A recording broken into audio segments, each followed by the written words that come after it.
So I Yes. just pulled something up from November of last year, and it's about a 21-year-old Native American woman from Oklahoma who was convicted yeah. of manslaughter after having a Yes, miscarriage. I remember that. And she was sentenced to 4 years in prison last October for first-degree manslaughter of her unborn son. There was a woman in Indiana who was jailed for having a miscarriage a few years back as well. Yeah, you just are like, oh yeah, that one. Oh yeah, that one. And if you saw them all just like spelled out in front of you, you see, that it's happening everywhere. And because you know what that does, and you know what I think the amalgamation of what we're talking about today does, it silences the women who are struggling the most. Right. Because they don't feel like they can step up and go to a healthcare provider, talk publicly about what's happening to them. Because what if they end up the subject of one of these headlines that everybody's aware of? And this is such an intimate situation. It's such a personal decision, abortion is. And it's something that can be shared with your partner, with your family, if you have a loving partner, family. But more often than not, it's women who are having to deal with it themselves internally. And nobody wants to, well, I don't think most people want to be the woman who's the subject of a headline that makes this kind of, gets this kind of national attention. And I worry so much about the women who are being silenced in the process of this, because nobody wants to be sensationalized like it, There are going to be a lot of fucking women who die trying to give themselves abortions at home. Like we always say, abortion's not going to stop. Right. It's not going to stop It's happening. just going to get less safe. Yeah. It's going to be, it's not like suddenly everyone's going to be like, you know what?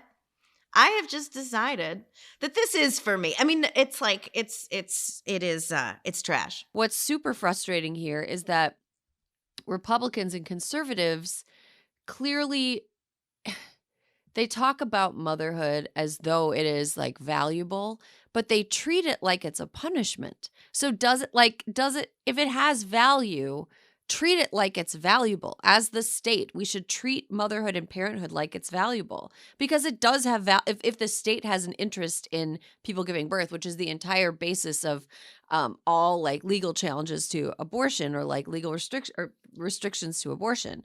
If the state has an interest in people giving birth, then giving birth is valuable. So why aren't they doing anything to show that it is valuable to the state? Why aren't they making motherhood easier? Why aren't they subsidizing childcare? Why aren't they making sure that childcare workers can earn a living wage? We just are in the process of trying to hire somebody to look after our daughter 2 times a week.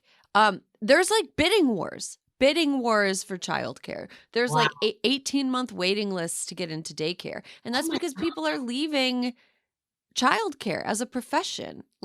It doesn't pay well.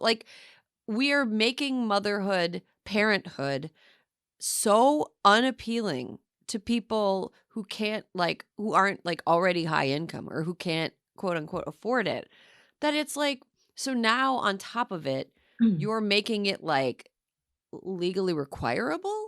It just seems like the messaging around it is so mixed that it's I don't know, is motherhood good, or is it the worst thing that can happen to somebody, that we force somebody to go through because they were bad and they don't deserve to they don't deserve to have an abortion. They deserve to have a child, the most beautiful thing in the world that is also a punishment for being a sexy whore.